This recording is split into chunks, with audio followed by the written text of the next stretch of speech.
بسم اللہ الرحمن الرحیم. عزیز طلباء و طالبات، ہم لوگ کہانی کے متعلق گفتگو کر رہے تھے. پچھلے ابواب میں ہم نے کہانی نویسی سے اس سے متعلق کہانی کی تعریف، مفہوم اور کچھ حد تک کہانی کے آغاز اور ارتقاء پر بھی گفتگو کی. اس کے بعد مستقل ہم نے کہانی کے اجزائے ترکیب کا جائزہ لیا کہ کہانی کے تحریر کرنے میں کن کن اجزاء کا شمار ہوتا ہے.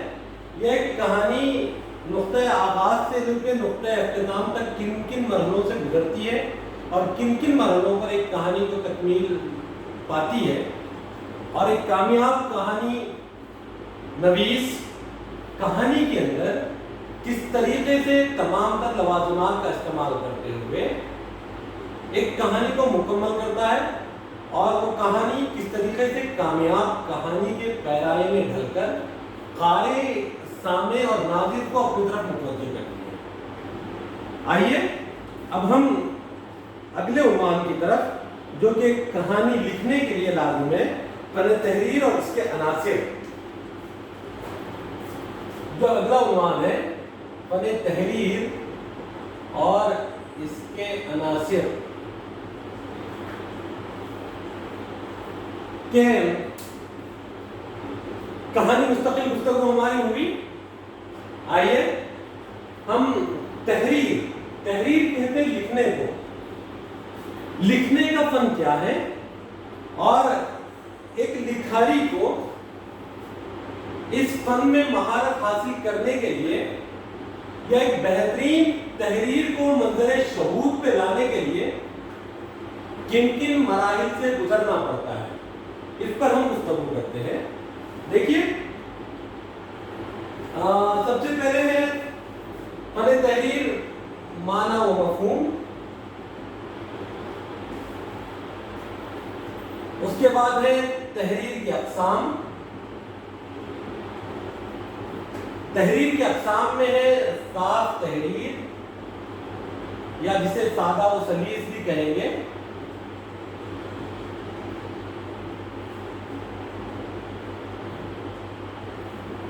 اس کے بعد ہے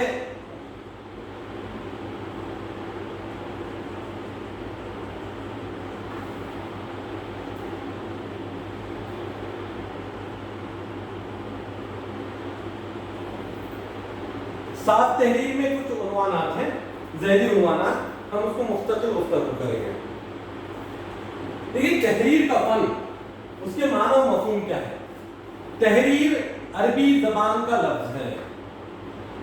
اصطلاحی معنی لکھنا، لکھائی، عبارت، خط و کتابت وغیرہ کے ہوتے ہیں. یہ عربی میں ثلاثی مزید فیا کے باب تفعیل کے وزن پر مشتق کیا گیا اسم ہے، جو اردو میں اپنی اصلی معنی و ساخت کے ساتھ بطور اسم بھی استعمال ہوتا ہے. تحریراً یہ سب سے پہلے 1571 عیسوی میں سن میں دیوان فائز میں استعمال ہوا. تحریر یہ لفظ سب سے پہلے تحریر یہ لفظ سب سے پہلے 1571 عیسوی میں دیوان فائز میں استعمال ہوا. دیوان فائز میں استعمال ہوا. لہذا اس کی تاریخ کی بات کی جائے تو یہ زبان کو مختلف علامتوں اور رموز جیسے تحریری نظام و کیفیتوں کے ذریعے لکھنے کو تحریر کہتے ہیں. یہ بھی ایک مواصلاتی ذریعہ ہے جس سے ہم پیغام رسانی اور معلومات کا تبادلہ کر سکتے ہیں. تصاویر، غار اور پینٹنگ اس سے مختلف ہوتی ہیں، لیکن عہد جدید میں انہیں بصری تحریر کے طور پر استعمال کیا جا رہا ہے. عزیز طلباء و طالبات، ہم جس موضوع پر گفتگو کر رہے ہیں جس میں تحریر دراصل ہے کیا. عام زبان میں ہم کہیں تحریر کہیں گے لکھنے کو، ظاہر سی بات ہے. کاغذ پر قلم کے ذریعے سے جو کچھ لکھا جائے، جس کسی زبان میں لکھا جائے، وہ تحریر کہلائے گا. اس کے لفظی معنی لکھنا ہے، عربی زبان کا لفظ ہے، اور اردو جب یہ عربی زبان کا لفظ ہے تو اردو میں سب سے پہلے یہ لفظ کب استعمال ہوا اور کن معنوں میں ہوا؟ تو ہم کو معلوم ہوتا ہے کہ 1571 عیسوی میں دیوان فائز دہلوی کے دیوان میں سب سے پہلے فائز دہلوی نے اس لفظ تحریر کو عربی سے اردو میں استعمال کیا، اور اردو میں بھی یہ تحریر کا لفظ جن معنوں میں عربی میں استعمال ہوتا تھا لکھنے کے، انہی معنوں میں اردو میں بھی استعمال کیا جانے لگا۔ اس لیے یہ لفظ، یہ بات درست ہے، یہ درست ہے کہ یہ لفظ عربی سے اردو میں آیا ہے، اور یہی لفظ عربی سے فارسی میں آیا ہے، فارسی سے اردو میں آیا ہے، اور اردو میں بھی لکھنے کے معنوں میں مشتمل ہے۔ اب تحریر کہتے کسے ہیں؟ اگر اس کی تعریف بیان کی جائے تو یوں بیان کی جا سکتی ہے کہ کسی چیز کو واضح کرنے کے لیے کسی اشارے، کسی نقش، کسی لفظ کا سفید کرتاس پر یا کاغذ پر قلم سے مرتسم ہو جانا تحریر کہلاتا ہے۔ اب اشارہ، جیسے تحریر کی کئی قسمیں، ایک شارٹ ہینڈ اکثر کورٹ میں استعمال ہوتا ہے کہ ایک بہت بڑا جملہ ہوتا ہے لیکن اس کو بس ایک اشارے سے واضح کر دیا جاتا ہے۔ ایک شارٹ ہینڈ کی ایک مستقل پریکٹس ہے، تحریر کا ایک نظام ہے۔ کورٹ میں جس وقت وکیل مباحثہ کرتا ہے تو وکیل کی ایک طویل تر گفتگو جو کہ گھنٹے 2 گھنٹے کی ہوتی ہے، لیکن جو شارٹ ہینڈ ایکسپرٹ ہوتے ہیں وہ ساری گفتگو کو چند اشاروں میں، چند نشانوں میں اور چند علامتوں میں واضح کر دیتے ہیں۔ تو وہ اشارے اور وہ علامتیں بھی ایک تحریر کا نظام ہے۔ یہ تو ماڈرن زمانے قدیم میں جب کوئی زبان یا کسی زبان کے حروف تہجی، زبان تو وجود میں آ چکی تھی لیکن کسی زبان کے حروف تہجی واضح طور پر مستقلاً وجود میں نہیں آئے تھے، اس وقت لوگ اپنی بات کو ظاہر میں بالمشافہ تو ادا کر دیتے تھے، غائب میں کسی کو اپنی بات کو کہنا ہو، سمجھانا ہو تو کچھ اشاروں کے ذریعے سے بھیج دیا کرتے تھے۔ جیسے ہمارے پاس تحریک آزادی کے اندر ریشمی رومال تحریک ایک بہت بڑی تحریک چلی، یا روٹی تحریک بھی ایک چلی ہے کہ انگریزوں نے اس جنگ آزادی کے دوران میں ہندوستانیوں کی ہر آہٹ پر، ہر عمل پر بہت باریکی سے نظر رکھی ہوئی تھی کہ یہ لوگ کرتے کیا ہے۔ ان کی خط و کتابت کسی سے ہوتی ہے تو خط پہلے پڑھ لیے جاتے تھے۔ ہم نے غبار خاطر کے اندر مولانا ابوالکلام آزاد کے یا پھر گاندھی جی کے یا جواہر لال نہرو کے خطوط کا تذکرہ دیکھا ہے کہ جب کوئی خط ان لوگوں کے نام آتا یا یہ کسی کو خط لکھتے تو پہلے انگریز حکمران ان خطوط کو پڑھ لیا کرتے تھے اور پھر بھیجتے تھے۔ جب ان خطوط سے اگر کوئی خطرہ لاحق نہ ہو تو خط ان کو دیا جاتا یا ان سے ارسال کیا جاتا۔ اس لیے ایسی صورتحال میں جہاں پر ہماری ہراہٹ پر انگریزوں کی نظر تھی اور بغاوت کا خدشہ تھا، ایسی صورت میں ایک ترکیب نکالی گئی، روٹی تحریک چلی تھی کہ روٹی کے ذریعے سے دیہات اور 1857 جنگ آزادی میں سب لوگوں کو جوڑا گیا تھا۔ یہ ایک اشارہ تھا، پیغام تھا۔ تو تحریر ایک پیغام کا ذریعہ ہے۔ جب لفظ وجود میں آ گئے، حروف تہجی وجود میں آ گئی، انگریزی ہو، اردو ہو، لاطینی ہو، جتنی ساری مراٹھی ہو، ہندی ہو، ان سب کی جب طرز تحریر میں آ گئی، اس تحریر کے ذریعے سے یہ حروف تہجی کے ذریعے سے کچھ لفظ بنے، لفظ سے جملے بنے، اور یہ جملے جب تحریر کاغذ پر منتشر ہوئے تو یہ تحریر کہلائے۔ تحریر سے پہلے علامتیں تھیں جو تحریر کا رول ادا کرتی تھی۔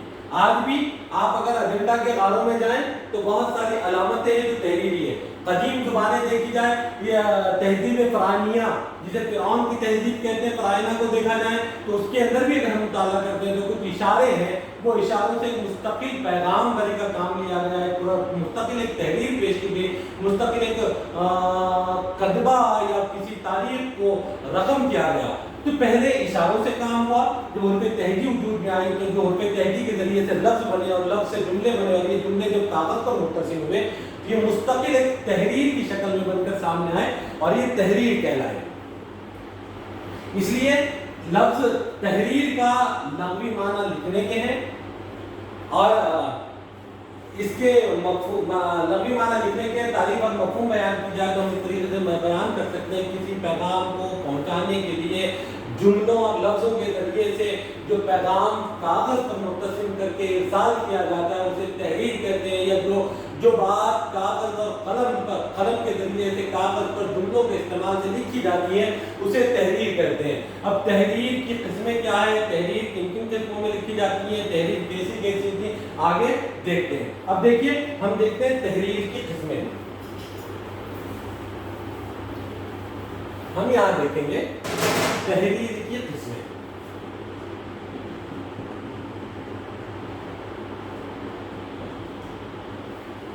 تحریر کی قسموں میں ہم صاف تحریر، سادہ سلیس تحریر پر بات کر رہے تھے۔ تحریر کی قسموں میں جو سب سے پہلی قسم ہے صاف تحریر یا سادہ سلیس تحریر یا عام تحریر۔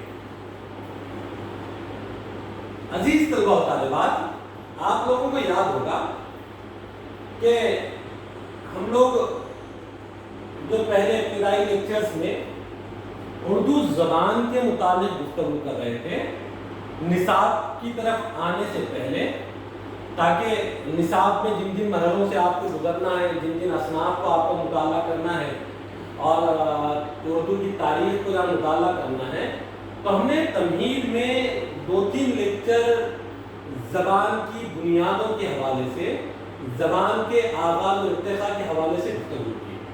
اس لیے وہ گفتگو کی گئی تھی کہ ہم 3rd ایئر تک یا ایم اے تک یا جہاں کہیں بھی اردو زبان کو پڑھیں گے تو بنیادی جو گفتگو، تمہیدی گفتگو، جو تعارفی گفتگو تھی، وہ گفتگو مستقل آپ کو اردو ادب کے مطالعے کے دوران، چاہے نصابی مطالعہ ہو یا غیر نصابی مطالعہ ہو، یا اردو زبان تحریر کے دوران، آپ کو ساری گفتگو یقیناً کارآمد ثابت ہوگی۔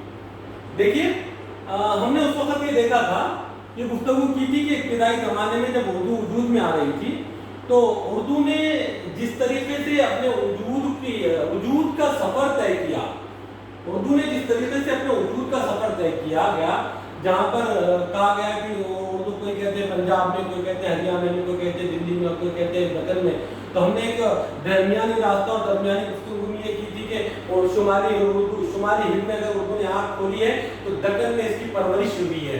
ہم نے مقدمہ ہی ختم کر دیا تھا کہ کہاں پیدا ہوئی، کون سے اسٹیٹ میں یہ بات کی، ہم نے وہ سارا شمالی ہند کا حصہ لے لیا تھا کہ شمالی ہند میں اگر اردو پیدا ہوئی ہے ہمارے علاقہ دکن میں اس کی پرورش، اور یہ بات سے کوئی انکار ہی نہیں کر سکتا۔ ہاں، تو اس لیے جو اردو کا ابتدائی زمانہ تھا، جس اردو کو ہم لشکری کہا گیا، جس کو کیا کہتے ہیں مختلف ہندوستانی زبانوں سے موسوم کیا گیا، اور پھر ایک شکل بن کر سامنے آئی تو کھڑی بولی کہا گیا، اور جب 2 تحریریں، ایک دیوناگری میں اور ایک نستعلیق میں، عربی زبان میں، عربی تحریر میں الگ الگ ہوئی، ایک ہندی اور ایک اردو کہلائی، تو اردو کا یہ جو سفر ہے لشکری سے لے کر ریختہ سے کھڑی بولی، اور کھڑی بولی سے اردو کا یہ سفر کس وجہ سے ہوا؟